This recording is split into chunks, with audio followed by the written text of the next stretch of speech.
Hello friends, कैसे हैं आप सब? बढ़िया, मस्त, तैयारी अच्छे से चल रही है। जैसे जैसे पेपर नजदीक आता है थोड़ी सी धड़कन हमारी बढ़ती जाती है। और वैसे वैसे एक चीज और बहुत टफ हो जाती है, वो है जेई नीट को मैनेज करना बोर्ड के साथ। वैसे ज्यादातर बच्चे इस टाइम बोर्ड पर ही फोकस करने लगते हैं, नीट और जेई को साइड कर देते। उसी के रेफरेंस में हमने आपको बताया था कि हमें करनी है एनसीईआरटी एग्जाम्पलर प्रॉब्लम, जिसमें बोर्ड की तैयारी के साथ साथ ऑटोमेटिकली जुड़े रहते हैं अपने जेई और नीट के साथ। वैसे भी भाई लास्ट ईयर का पेपर देखा आपने, सैंपल पेपर देखा लास्ट ईयर का? लास्ट ईयर का सैंपल पेपर और लास्ट ईयर का पेपर डिफरेंस था। लास्ट ईयर के actual paper, yes, IIT advance, IIT JEE के क्वेश्चन उठा के डाल दिए बोर्ड में, तो काफी बच्चों को परेशानी हुई थी। तो थोड़ा तैयार तो हमें इस बार भी रहना पड़ेगा। नोबडी नोज कि पेपर आसान आने वाला है या मुश्किल आने वाला है। ये बात अलग है कि बहुत सारे कहेंगे आसान आने वाला है, बहुत सारे कहेंगे मुश्किल आने वाला है। दोनों में से एक चीज तो होने वाली है। नहीं, मॉडरेट पेपर आना चाहिए, ना आसान ना मुश्किल। एग्री करते तो कमेंट करके बताइए यस कि सर मॉडरेट पेपर रहना चाहिए। लेकिन यहां पर इतना तो हमारा बनता है कि एनसीईआरटी के एग्जाम्पलर प्रॉब्लम हम सारी सॉल्व कर ले। अब एनसीईआरटी एग्जाम्पलर प्रॉब्लम का सॉल्यूशन तो आपको बहुत जगह मिलेगा, लेकिन एनसीईआरटी एग्जाम्पलर की जो ब्यूटी है वो ये है कि हर एक क्वेश्चन में 4-4, 5-5 कॉन्सेप्ट को समझाते हैं। तो सारे कॉन्सेप्ट हम आपको डिस्कस करने वाले, आपको समझाने वाले, ईच प्रॉब्लम के साथ हर एक टॉपिक का कॉन्सेप्ट को लेके चलने वाले। तो स्टार्ट करेंगे आज चैप्टर 3। ऑलरेडी चैप्टर 1 और चैप्टर 2 हम आपके साथ डिस्कस कर चुके। तो चैप्टर 3 इलेक्ट्रिक सर्किट, एक बहुत ही बढ़िया, बहुत ही important chapter, Wheatstone bridge, Kirchhoff law का एप्लीकेशन, वो सारा आज देखेंगे। और स्टार्ट करेंगे एनसीईआरटी चैप्टर 3 करंट और सर्किट्स। देखो, दो टाइप के क्वेश्चन है, एमसीक्यू 1, एमसीक्यू 2। वो हमें मालूम है एमसीक्यू 1 सिंगल चॉइस वाले होते हैं और एमसीक्यू 2 जो है वो मल्टी चॉइस, एक से ज्यादा आंसर करेक्ट वाले क्वेश्चन होते। तो एमसीक्यू में क्वेश्चन नंबर 1 हम देखते हैं क्या कह रहा है। Consider a current carrying wire in the shape of a circle, note that as current progress along the wire the direction of changes in exact manner. तो भैया एक सर्कुलर करंट कैरिंग वायर की बात कर रहे हैं, यहां सर्कुलर क्रॉस सेक्शन की बात नहीं कर रहे हैं।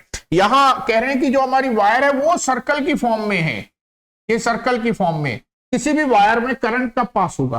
करंट तो तभी पास होगा ना जब इसमें बैटरी लगी होगी। तो हमने यहां पर एक बैटरी कनेक्ट कर दी, हालांकि इसमें नहीं दिखाई दे एक बैटरी, लेकिन बैटरी के बिना करंट फ्लो नहीं करता है। तो ये बैटरी पोटेंशियल डिफरेंस मेंटेन करेगी और इस सर्किट में करंट आई फ्लो करने लगेगी। अब ये क्या कह रहे हैं? कह रहे हैं करंट आई तो कांस्टेंट है, अनअफेक्टेड है, लेकिन जो करंट डेंसिटी है J, current density J is a vector quantity. It is defined as E upon rho, right? I upon A भी बोलते हैं। यहां से थोड़ा सा मिसलीड हो जाते हैं, हमें लगता है करंट स्केलर है, एरिया भी स्केलर ही समझ लेते हैं, लेकिन A एरिया वेक्टर है।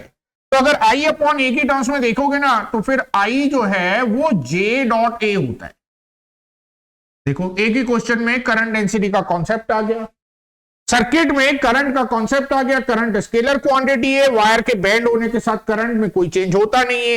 लेकिन अगर करंट डेंसिटी की बात करें तो यहां पे अगर देखेंगे भाई, ये पॉजिटिव से नेगेटिव की तरफ क्या होगी हमारी? पॉजिटिव से नेगेटिव की तरफ क्या होगी? इलेक्ट्रिक फील्ड होगी। इलेक्ट्रिक फील्ड होगी तो जे टेंजेंशियली यहां पे दिखाया जाएगा। यहां देखेंगे तो ये टेंजेंशियली दिखाया जाएगा, यहां देखेंगे तो ये टेंजेंशियली दिखाया जाएगा। यहां हमने थिक कंडक्टर नहीं बनाया, थिक कंडक्टर बनाते तो फिर करंट जो जे वेक्टर है वो वायर के इनसाइड दिखाते। मींस जैसे ये हमारा सर्कुलर का पार्ट का यहां पर करंट डेंसिटी इस डायरेक्शन में, यहां पर इस डायरेक्शन में, यहां पर इस डायरेक्शन में, वायर के पैरेलल जे की डायरेक्शन चेंज होती रहेगी। वही ये कह रहे हैं। तो the agent that is essentially responsible for इस, मतलब ये जो जे का चेंज होना है इसके लिए कौन रिस्पॉन्सिबल है? तो हमें मालूम है जे की डायरेक्शन ई वाली रहती है, तो इलेक्ट्रिक फील्ड रिस्पॉन्सिबल है। अब इलेक्ट्रिक फील्ड कहां से आ रही है? सर इस सोर्स ने लगाई। देखो, सोर्स जब इलेक्ट्रिक फील्ड जनरेट करता है, भाई पढ़ा तो है हमने, E equals to dV by d r, rate of change of potential. लेकिन ये सोर्स यहां पर कैसे इस इलेक्ट्रिक फील्ड को जनरेट करता है, वो जरा इंपॉर्टेंट पार्ट है। ऑप्शन के साथ अगर देखें, सोर्स ऑफ ईएमएफ यहां दिया है, तो यहां पर यही मिस्टेक होती है कि हमें लगता है इसी ने इलेक्ट्रिक फील्ड जनरेट करी और इलेक्ट्रिक फील्ड ने जे दिया, तो आंसर तो फर्स्ट ही होना चाहिए। लेकिन जब फर्स्ट मार्क करके आएंगे ना तो नेगेटिव -1 वाला पार्ट हो जाएगा, बोर्ड में 0 हो जाएगा। Electric field produced by charges accumulated on the surface of wire. यहां पर ये कॉन्सेप्ट हमने क्लास 12th में नहीं पढ़ा हुआ है, राइट? कि जब इसमें हम पोटेंशियल डिफरेंस लगाते हैं तो इसकी सरफेस के ऊपर, कर्व सरफेस के ऊपर चार्ज का एक्यूमुलेशन होता है, और वो जो एक्यूमुलेटेड चार्ज होते हैं सरफेस पर, वही इस इलेक्ट्रिक फील्ड को सर्कल में बेंड कराते, राइट? अगर स्ट्रेट होती तो सीधा सीधा पोटेंशियल डिफरेंस से आ जाती। सर्कल में इस इलेक्ट्रिक फील्ड को ये सर्कुलर शेप देता कौन है? ये यहां पे जो चार्ज सरफेस पे एक्यूमुलेट होते हैं वही देते हैं। तो यही वाला इसका करेक्ट आंसर है, राइट? तो मिसकंसेप्शन इसमें रहता है, रॉन्ग होने का चांस इस क्वेश्चन में बहुत ज्यादा है। सोर्स ऑफ ईएमएफ एनसीईआरटी है तो भैया उसी चीज पे तो स्ट्राइक करते हैं जहां गलती का चांस होता है, ऐसी थोड़ी ना एनसीईआरटी को बेस्ट बुक मानते हैं। The charges just behind a given, देखो कह रहे हैं जो चार्ज आगे वो पीछे वाले को पुश करेगा, कोई सेंस नहीं बनता है, कोई मीनिंग नहीं बनता है। चार्जेस अहेड, आगे वाला पीछे वाला, ये सब रॉन्ग आंसर है। The correct answer is option B, right? आगे बढ़े, देखें next question. Two batteries of EMF E1 and E2 and internal resistance connected in parallel shown in figure. Equivalent EMF, equivalent EMF की बात करें, आसान देखने में है question. Parallel combination of cells है, जनरली अगेन एक ऐसा टॉपिक जो छोड़ देते हैं लेकिन कोर्स में है भाई, इसको करके रखना है। पैरेलल कॉम्बिनेशन, E इक्विवेलेंट का फॉर्मूला, दो ही सेल तो हैं, E1 अपॉन R1 याद आ गया होगा, E2 upon R2, yes, 1 upon R1 plus 1 upon R2, ये E इक्विवेलेंट का फॉर्मूला, आसान फॉर्मूला है, याद रहता है, कोई दिक्कत नहीं। यहां E equivalent is smaller than E1, E equivalent is E1 plus E2, E equivalent is independent of internal resistance, E equivalent E1 से बड़ा E2 से छोटा, तो कुछ गिवन है, yes E2 greater than E1 given है। तो कंपेयर करना है, कैसे कंपेयर करें? देखो अगर E1 से कंपेयर करना है ना तो E1 को बाहर ले लेते हैं। E1 को अगर आप बाहर ले लेंगे तो ये रह जाएगा 1 upon R1 plus E2 upon E1 R2, 1 upon R1 plus 1 upon R2, ये हो गया। अब देखो E2 upon E1, E2 upon E1 1 से तो बड़ा है, E2 अपॉन E1 1 से बड़ा है। देखिए E2 upon E1 is greater then 1, ये हमें पता है। दोनों साइड R2 लगा देते हैं, ये बड़ा हो गया। दोनों साइड 1 प्लस R1 ऐड कर लेते हैं, ये बड़ा हो गया। तो ये न्यूमरेटर डिनोमिनेटर से बड़ा हो गया तो क्वांटिटी 1 से बड़ी आएगी, तो मतलब ये वैल्यू E1 से बड़ी हो जाए। यार E1 को किसी ऐसे नंबर से मल्टीप्लाई कर रहे हैं जो 1 से बड़ा, तो फिर ये पूरा मिला के E1 से बड़ा हो जाएगा ना, तो E equivalent greater than E1 हमारा है। तो the equivalent EMF greater than E1, smaller than E1 को रिजेक्ट कर दीजिए, ये भी गलत हो गया, ये भी गलत हो गया, आंसर तो हमें मिल चुका है, right? Yes, option elimination method से तीनों एलिमिनेट हो गए। E equivalent depends upon R1 R2, it is not E1 plus E2, E equivalent smaller than E1 भी गलत हो गया, तो तीन ऑप्शन गलत हो गए, तो आंसर तो हमें मिल चुका है। लेकिन फिर भी हम आगे बढ़ेंगे और देखेंगे कि E इक्विवेलेंट E2 से छोटा कैसे। जब E2 से कंपेयर करना है तो यहां से E2 बाहर ले लेते हैं, E equivalent equals to E2 बाहर ले लिया, ये हो गया E1 upon E2 R1 plus 1 upon R2। अब तो सबको वैसे ही समझ में आ गया होगा, कैसे कि E1 upon E2 less than 1 है, तो ये क्वांटिटी 1 अपॉन R1 से छोटी हो गई, तो ये पूरा 1 से छोटा हो गया, तो it is less than E2। Why? E1 upon E2 R1 plus 1 upon R2 is less than 1 upon R1 plus 1, इसलिए E2 से छोटा। तो E equivalent is less than E2, E equivalent is greater than E1, तो correct answer is option A is the correct answer. तो parallel combination of cell direct formula based question था, लेकिन उसको E1 और E2 को compare कैसे करना है, ये स्टेप नहीं ध्यान आता पेपर में, कंपेयर नहीं कर पाते, तो थोड़ा सा कंपेयर करने के लिए इंपॉर्टेंट पार्ट था। तो ये था हमारा क्वेश्चन नंबर 2। बढ़े आगे, देखें नेक्स्ट क्वेश्चन नंबर 3, किस पर बेस्ड है? Metre bridge. A student chooses the standard resistance S to be 100। देखो सबसे पहले सर्किट देखते हैं, जो मीटर ब्रिज है वो व्हीटस्टोन ब्रिज प्रिंसिपल पर बेस्ड है। एक रेजिस्टेंस आर है हमारा और एक हमारा स्टैंडर्ड रेजिस्टेंस है एस। नीचे जहां एक वायर लगी हुई है और ये हमारा गैल्वेनोमीटर और ये जॉकी, ये हमारा मेन व्हीटस्टोन ब्रिज का सर्किट है। बाकी बैटरी लगाना और ये सब चलेगा। क्या कह रहे हैं, एस को कह रहे हैं 100 ले लिया, ले लेते हैं। आर पता नहीं कितना है, अननोन। इधर 2.9 है और इधर 100 है, मीटर ब्रिज है, 1 मीटर लेंथ है, 100 सेंटीमीटर में 2.9 97.1 आ गया। अगर आर की वैल्यू निकालने के लिए कहते तो भाई R upon this length S upon this length बराबर होनी चाहिए। तो R upon 2.9 equals to S upon 97.1। तो R equals to S upon 97.1 into 2.9। S कितना दे रखा है, 100 है ना, रख देते। तो 290 अपॉन 97 नियर अबाउट 3 ओम के आसपास हमें दिखाई दे रहे हैं ना भाई, 7321। तो 3 ओम से थोड़ा सा कम है, अप्रोक्सीमेटली 3 ओम ही मान के चलिए। आर मिल गया, एस मिल गया। अब क्या कह रहे हैं, he is told to attempt to improve the accuracy, accuracy improve करनी। देखो कहां से क्वेश्चन पूछा, नॉर्मली ये निकालने के लिए हर कोई पूछता है, निकाल देते हैं, लेकिन इन्होंने क्वेश्चन कॉन्सेप्ट पर बना के पूछा। क्या कॉन्सेप्ट बनाया कि इसकी सेंसिटिविटी कब मैक्सिमम होती है, कब मोस्ट एक्यूरेट रीडिंग हमें मिलने वाली है। तो व्हीटस्टोन ब्रिज कब सेंसिटिव होता है, जब हमारा नल पॉइंट मिडल के पास आता है। मिडल के पास मतलब सारे रेजिस्टेंस ऑलमोस्ट सेम ऑर्डर के होते हैं। तो S must be of the order of R, तभी हमारी सेंसिटिविटी मैक्सिमम रहने वाली है। तो मोस्ट एक्यूरेट कब मिलने वाला है, जब एस आर के ऑर्डर का हो जाए। तो एस को तो गिराना पड़ेगा नीचे, 100 ओम से 3 ओम तक लेके जाना पड़ेगा।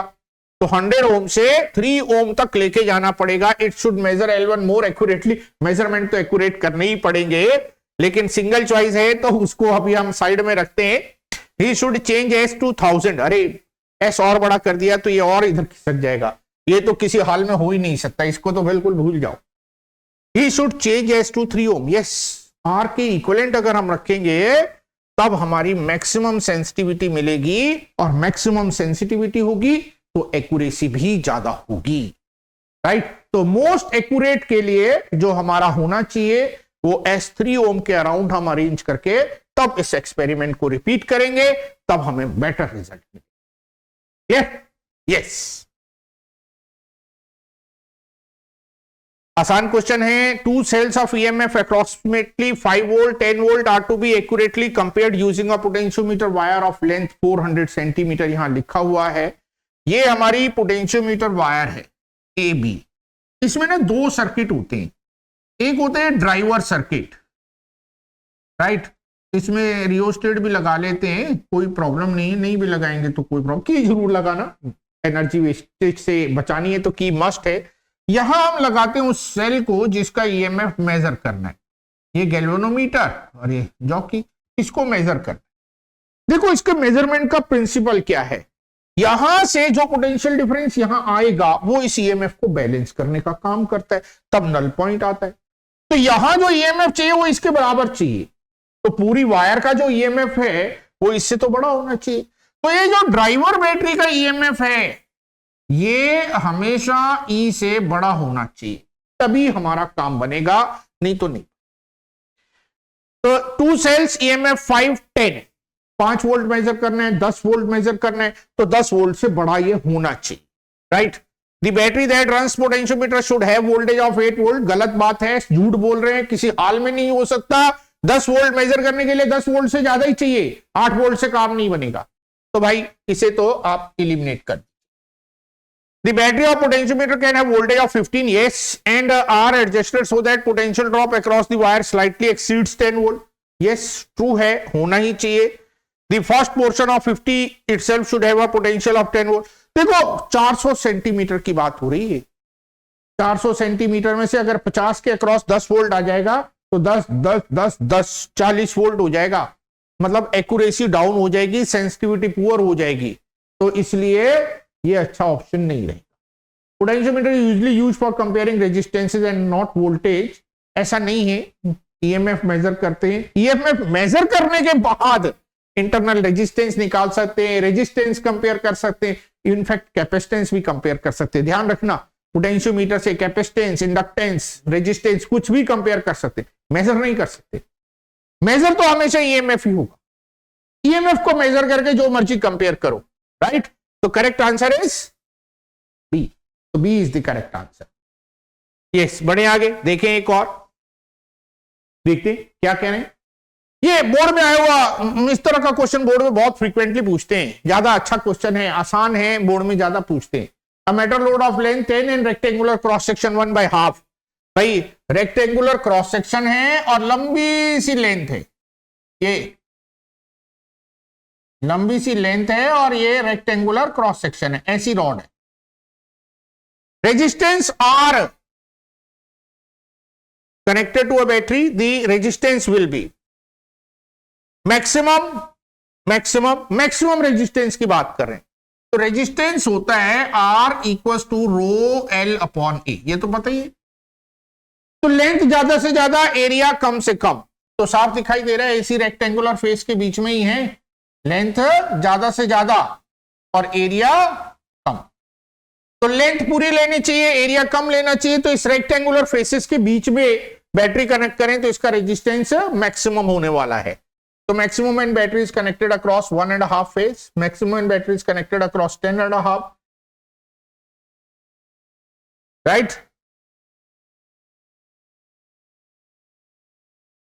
क्योंकि अलग अलग फेस के लिए रेजिस्टेंस अलग अलग होगा तो करंट भी अलग अलग होगी। या तो करंट पूछी नहीं, या तो सीधा सीधा रेजिस्टेंस ही कह दिया।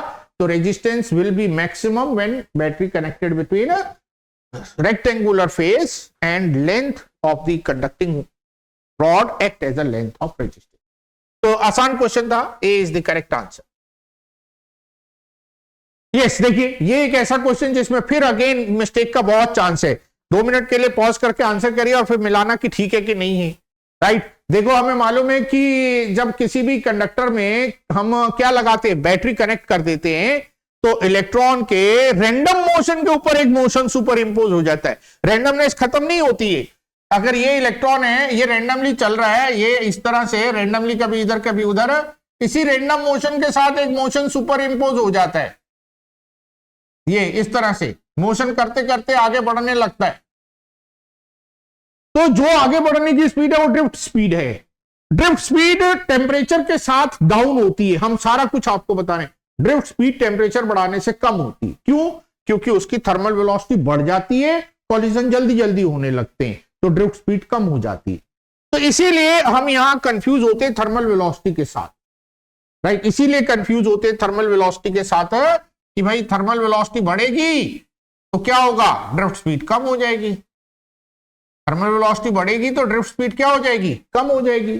अगर ड्रिफ्ट स्पीड थर्मल वेलोसिटी बढ़ाने से कम होती है तो जो हमारा करंट में कंट्रीब्यूशन है उस पर क्या इफेक्ट पड़ेगा। Current mathematically I equals to NEAVD होता है। लगा दिया ना आप सबने मार्क। अब देखिए क्या लगाया, इसके अकॉर्डिंग ये ओनली VD पे डिपेंड करता है, तो भैया A पे आंसर मार्क कर देना होगा, ऐसे ही लग रहा होगा। VD ड्रिफ्ट स्पीड खुद थर्मल वेलोसिटी पे डिपेंड करती है। ड्रिफ्ट स्पीड खुद थर्मल वेलोसिटी पे डिपेंड करती है। थर्मल वेलोसिटी जितनी ज्यादा होगी ड्रिफ्ट स्पीड उतनी कम हो जाएगी, राइट। लेकिन करंट डायरेक्टली थर्मल वेलोसिटी पे डिपेंड नहीं करती है। थर्मल वेलोसिटी का जो भी इंपैक्ट आना है वो ड्रिफ्ट स्पीड में आना है और ड्रिफ्ट स्पीड से वो करंट में आना है। तो इसका करेक्ट आंसर सी बिल्कुल नहीं है। सी इज द रॉन्ग आंसर। ये सी नहीं है, ए ही है, right. Of course it depends upon thermal velocity, लेकिन जो भी थर्मल वेलोसिटी का इफेक्ट है ना वो ड्रिफ्ट स्पीड में आ गया, वो दोबारा नहीं डिपेंड करेगा। तो इसलिए केवल ड्रिफ्ट वेलोसिटी पे डिपेंड करती है। हालांकि ड्रिफ्ट वेलोसिटी डिपेंड करती है थर्मल वेलोसिटी पे, ये हम आपकी बात पे एग्री कर रहे हैं। तो हमें लगता है कि सी होना चाहिए, लेकिन सी गलत हो गया। ये भाई खुद ही इंडिपेंडेंट है, ये खुद ही डिपेंडेंट है इस पे। तो जब ये बोल दिया तो ये अपने आप इंक्लूडेड है, वो हमें फिर नहीं लेना है अलग से। तो correct answer is option A. Yes, किसने करेक्ट मार्क किया, जरा कमेंट करके बताना कि हाँ सर मेरा भी सही था, मेरा भी सही था, मेरा भी सही था। अरे सारे लिख देना मेरा भी सही था, फर्क क्या पड़ता है, ठीक है। नहीं, ऑनेस्ट रहना चाहिए भाई। अरे ओनली 6 ही क्वेश्चन थे हमारे सिंगल आंसर वाले। तो आगे बढ़ते हैं और देखते हैं एमसीक्यू 2 टाइप वाले question. Kirchhoff junction rule is a reflection of, देखो यहां से करंट आई, यहां से करंट आई और यहां चली गई, जितना चार्ज आया उतना यहां फ्लो कर गया, तो कंजर्वेशन ऑफ चार्ज प्रिंसिपल है। तो conservation of current density vector no, conservation of charge yes. Current density conservation का तो कोई सेंस ही नहीं बनता है, J equal to sigma E vector quantity है तो उसका कोई सेंस नहीं है। यहां चार्ज कंजर्वेशन इंपॉर्टेंट है। The fact that movement with which a charge particle approach a junction is unchanged, क्यों नहीं चेंज हो जाएगा भाई, जब वायर कोई बेंड कर दिया तो लीनियर मोमेंटम वेक्टर क्वांटिटी है, चेंज हो जाएगा। ये भी फॉल्स है, कहां भाग गया,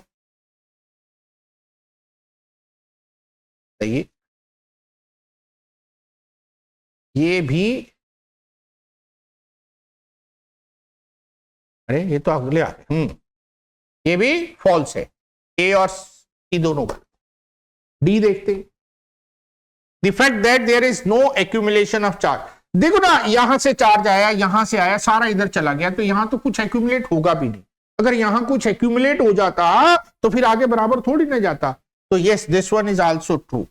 ये मल्टी चॉइस में बी और डी दो करेक्ट है और ए और सी रॉन्ग। तो थियोरेटिकल क्वेश्चन था, आसान क्वेश्चन था, राइट। बोर्ड में पूछने लायक क्वेश्चन है। 1 मार्क्स के क्वेश्चन जो आते हैं बोर्ड में ऑब्जेक्टिव, वहां के लिए इंपॉर्टेंट क्वेश्चन है, राइट। बढ़े आगे, देखें एक और। Yes, a one very beautiful question. Consider a simple circuit shown in figure stands for a variable resistance R dash. सबसे पहले इसका इक्विवेलेंट रेजिस्टेंस निकाल लेते हैं, पैरेलल कॉम्बिनेशन है। R इक्विवेलेंट कितना हो जाएगा, R इक्विवेलेंट हो जाएगा R dash R plus R dash.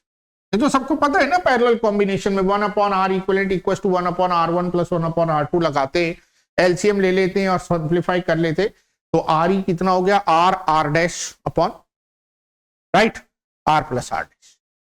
अगर इसको आर इक्विवेलेंट से आप रिप्लेस कर लेंगे तो सर्किट हमारा ये रह जाएगा,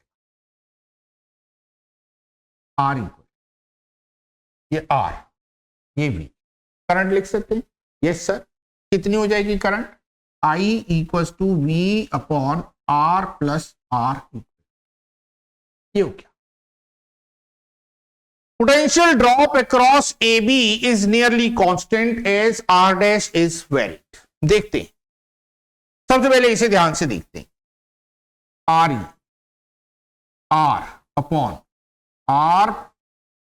आर डैश प्लस 1 हो गया।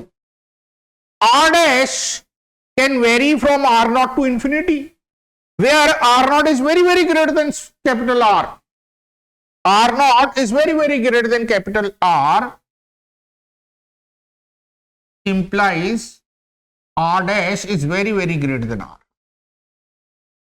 तो R dash अगर very very greater than R है तो RE is less than R. RE is less than R. तो इसका मतलब R plus R E is less than R plus R। Reciprocal करेंगे तो इनइक्वालिटी रिवर्स हो जाएगी, राइट। क्या हो जाएगी, V upon R plus R E greater than V upon R plus R। भाई रेसिप्रोकल कर दिया, V से मल्टीप्लाई कर लिया तो ये क्वांटिटी इससे बड़ी आ गई, ये क्वांटिटी I है, तो I is greater than V upon R plus R। एक चीज तो मिल गई, I is greater than, equal to भी लगा रखा है R ई, क्योंकि अगर ये इंफिनिटी हो जाएगा R डैश तो R के इक्वल हो जाएगा, राइट। तो R is equal to R less than R, ये हो गया, ये हो गया, राइट, ये हो गया और ये हो गया। डी तो करेक्ट हो चुका है, एक तो करेक्ट आ गया। अब भाई आर डैश अगर बहुत बड़ा है तो ये सारी करंट तो यहीं से जाएगी, this current is negligible, I dash is negligible current. तो अगर ये आई जो इसमें जा रही है वो ऑलमोस्ट कांस्टेंट रह गई, as current through R is almost constant, तो V A B is almost, तो वी ए बी जो है वो ऑलमोस्ट कांस्टेंट है, तो ए वाला भी ट्रू हो गया। Current through R dash is nearly a constant. देखो आई डैश इसकी बात कर रहे हैं, क्या ये कांस्टेंट होगी? नहीं, V A B is constant. R dash vary करेंगे तो करंट तो वेरी करेगी। आई डैश की अगर हम वैल्यू आपको लिखें तो आई डैश की वैल्यू कितनी होगी? यस, आई डैश की वैल्यू कितनी होगी? आई डैश की वैल्यू होगी V A B upon R dash. V A B को कांस्टेंट मान लिया ना, तो आर डैश तो वेरिएबल होने से आई डैश वेरिएबल हो गया, तो ये वाला हमारा करेक्ट नहीं है, right? This one is not correct. Current I depend sensitive, R dash में तो डिपेंडेंट ही नहीं रही, आई तो ऑलमोस्ट कांस्टेंट चल रही है, तो ये भी हमारा गलत। तो दो ही करेक्ट है, राइट? दो ही करेक्ट है, A and D. B C correct नहीं, B C is not correct. बढ़े आगे देखें, यस देखते हैं next. Temperature dependence of resistivity of semiconductor insulator. देखो अभी तक 8 क्वेश्चन हमने किए और कैसे इन्होंने रिवीजन कराया। पोटेंशियोमीटर का क्वेश्चन भी पूछ लिया, राइट? किरचॉफ लॉ का क्वेश्चन भी पूछ लिया, सेल का कॉम्बिनेशन भी पूछ लिया, और इन्होंने उसके साथ साथ हमसे क्या पूछ लिया? अब इन्होंने हमें टेम्परेचर का इफेक्ट रेजिस्टिविटी पे, इंसुलेटर, मेटल्स पे पूछ लिया। तो यही ब्यूटी है, कम क्वेश्चन में सारा रिवीजन कराते हैं, इसलिए मस्ट हो जाता है, right? Number of charge carrier देखो, जो आर था वो था rho L upon A, right? R जो था वो रो एल अपॉन ए था। रो जो था वो क्या था? ओम्स लॉ अगर आपने डिराइव किया हो तो उसमें आया होगा रो की वैल्यू आर के साथ साथ क्या रहती है? रो की वैल्यू किसी को याद है तो पॉज करके लिखिए और फिर देखिए कि किस किस फैक्टर पे डिपेंड करता है, राइट? ओम्स लॉ में डिराइव करते हुए ये आता है हमारा R equal to rho L upon A. बड़ा सिंपल डेरिवेशन रहता है, अगर हम चाहें तो आपको रिपीट करके दिखा सकते हैं। भाई ये कंडक्टर है, इसके अंदर जैसे ही आपने पोटेंशियल डिफरेंस लगाया वी पोटेंशियल डिफरेंस लगाया, इलेक्ट्रिक फील्ड जनरेट हो गई ई, फोर्स आ गया ई, एक्सेलरेशन आ गया दिस वन, वीडी निकाल दिया ए टॉ। भाई V D equals to A tau, ये कितना था? E upon M, acceleration. Acceleration की वैल्यू यहां रख देते हैं, ई अपॉन एम टॉ, ये वीडी हो गया। आई निकालना हो तो आई इक्वल्स टू कितना लगाते हैं? एन ई ए वीडी की वैल्यू रख देते हैं ई अपॉन एम टॉ, ये रख दी, कितना रह गया? एन ई स्क्वायर ए, कैपिटल ई की जगह वी अपॉन एल कर देते, टॉ अपॉन, और तो कुछ नहीं है, एम रह गया नीचे बस। तो वी कितना हो गया? M L upon N E square tau A, implies rho equals to M upon N E square tau. ये रेजिस्टिविटी है। Resistivity depends upon number of free charge carrier electrons, number of free electrons, tau, relaxation time. जितनी ज्यादा RMS speed होगी उतना तेजी से टक्कर होगी, टॉ कम होगा। तो इसलिए टेम्परेचर डिपेंडेंट तो ये है, एन पे भी डिपेंडेंट है, मास और ए तो चार्ज और मास तो फिक्स है। तो number of charge carriers can change with temperature. Yes, आपको मालूम ही है, number of charge career, temperature बढ़ाते ही चार्ज कैरियर बढ़ जाते। हालांकि कंडक्टर में ये इफेक्ट कम होता है, लेकिन सेमीकंडक्टर में बहुत डोमिनेट करता है, क्योंकि सेमीकंडक्टर में चार्ज कैरियर पहले होते हैं कम, टेम्परेचर बढ़ाने से बॉन्ड टूटते हैं और नए चार्ज कैरियर बन जाते, राइट? पढ़ के आए होंगे, resistivity of semiconductor mainly depends upon number of charge career, बहुत जरूरी है। Time interval between two successive collision, करता तो है यार, टाइम इंटरवल टॉ, रिलैक्सेशन टाइम, टेम्परेचर बढ़ा देते तो जल्दी जल्दी कॉलिजन होने लगते, कॉलिजन टाइम गिर जाएगा तो रेजिस्टिविटी बढ़ जाएगी। Length of material, no, resistance depends upon length, right बेटा, रेजिस्टेंस तो डिपेंड करता है लेंथ पे, एरिया पे, लेकिन रेजिस्टिविटी नहीं करती है, राइट। तो सी एंड डी ये दोनों नहीं। मास थोड़ी ना बदलेगा टेम्परेचर बदलने से, ऐसी कभी कभी तो मजाक भी कर देते कि mass of carrier is a function of temperature. भाई मास थोड़ी ना टेम्परेचर पे डिपेंड कर। क्लियर हुआ? A B, C and D are wrong. बढ़ते आगे, देखते हैं नेक्स्ट। यस, समटाइम्स तो क्वेश्चन देख के ऐसा लगता है कि यार इतना बड़ा क्वेश्चन पढ़े भी के छोड़ दे, होता है कि नहीं होता है? इतना बड़ा पढ़ना फिर आंसर करना, टाइम कितना देते हैं? 1 मिनट 1.5 मिनट करो। The measurement of an unknown resistance is to be carried out using Wheatstone bridge. Two students perform an experiment in two ways. The first student takes R2 R1, the other student takes R2 R1. देखो question में अगर ध्यान दें तो mainly क्या दिया गया है, एक सेट जो है R2 और R1 का वो छोटा दिया गया है, छोटी वैल्यूज के साथ, और एक सेट जो R2 R1 का दिया गया है वो मोटी वैल्यू के साथ दिया गया है, 1000 और 500, बहुत मोटी वैल्यू है, राइट, मोटी और छोटी वैल्यू इसके साथ दिया गया। और जो स्टैंडर्ड आर्म है, in the standard both take R3 5 ohm, standard arm में 5 ओम का रेजिस्टेंस है। यार इतना तो हमें अच्छे से मालूम है कि व्हीटस्टोन ब्रिज तभी हमारा मैक्सिमम सेंसिटिव होता है जब सारे रेजिस्टेंस सेम ऑर्डर के होते हैं, राइट। तो R3 अगर 5 ओम है तो बाकी भी इसके नियर अबाउट ही होने चाहिए। कैलकुलेशन दिखा रही है कि R भी 10 ओम ही है, तो फिर जिस बच्चे ने 10 और 5 ओम लिया उसकी एक्यूरेसी ज्यादा आएगी, और जिन्होंने 1000 और 500, भले ही आंसर सेम निकाल दिया क्योंकि रेशियो यहां भी 2 ही है, रेशियो वहां भी 2 ही है, लेकिन इसका जो नल पॉइंट आएगा ना, यस आप समझ गए, वो 5-7 सेंटीमीटर पे आएगा, और इसका नल पॉइंट आएगा मिड में होगा। व्हीटस्टोन ब्रिज ज्यादा सेंसिटिव, और सेंसिटिविटी ज्यादा हो गई तो एक्यूरेसी भी बढ़ जाएगी, right. The error of measurement of 2 students are same, झूठ बोल रहे हैं, नहीं हो सकता, राइट। इस वाले का एरर ज्यादा आने वाला है। Error of measurement do depends on accuracy with which, yes, इस चीज में तो हम चाह के भी रिजेक्ट कर ही नहीं सकते हैं।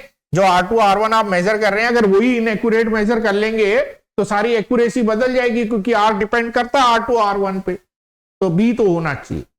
If the student uses large value of R2 and R1, the currents through the arms will be feeble. This will make determination of null point accurately more difficult. Yes, accurately more difficult. क्या word use किया गया है, right. तो yes हो तो जाएगा null point difficult लेना, तो इसको भी हम ट्रू लेके चलते। Wheatstone bridge is a very accurate instrument and has no error of measurement. मजाक है भाई, कोई भी मेजरमेंट ऐसा नहीं होता, कोई भी ऐसा डिवाइस नहीं है जो एरर ही ना दे। तो एरर तो होगा, बच नहीं सकते, राइट। तो झूठ बोल रहे हैं ना फिर तो, very accurate and has no error. तो अभी भी 2 ही करेक्ट हैं, बी सी, ए और डी, राइट, रॉन्ग है। बढ़े आगे देखें नेक्स्ट 3.11 क्या कह रहे हैं, इस बार तो बना के ही दी थी circuit. In a meter bridge the point D is a neutral point. देखो न्यूट्रल पॉइंट का मतलब क्या है कि गैल्वेनोमीटर से कोई करंट पास हो नहीं रही, और अगर गैल्वेनोमीटर से कोई करंट पास हो नहीं रही है तो भैया नल पॉइंट आ जाता है, और नल पॉइंट पर बी का पोटेंशियल डी के बराबर है।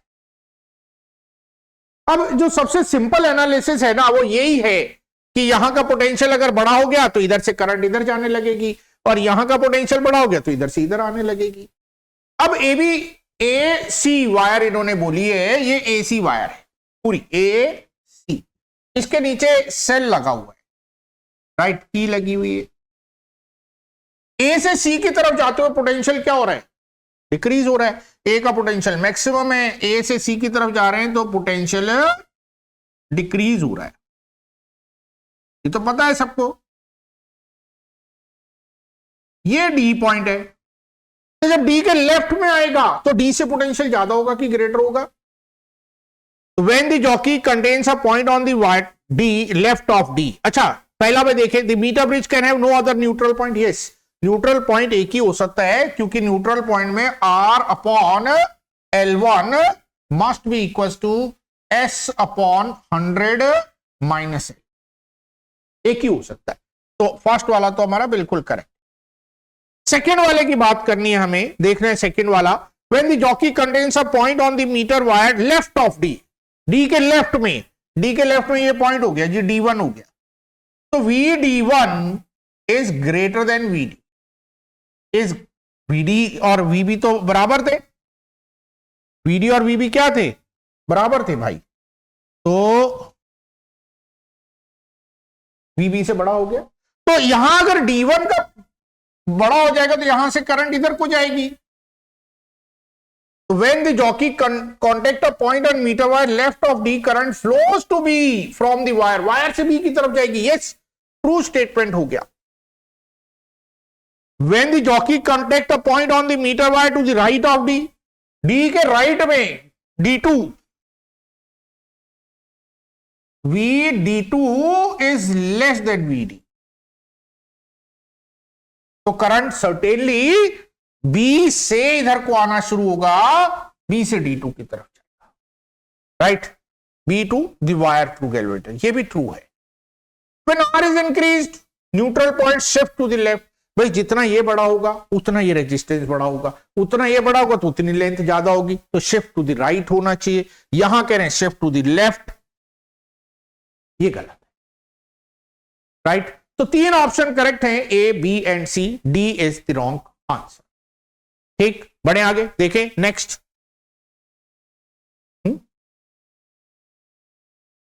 यस, तो thank you for watching this video.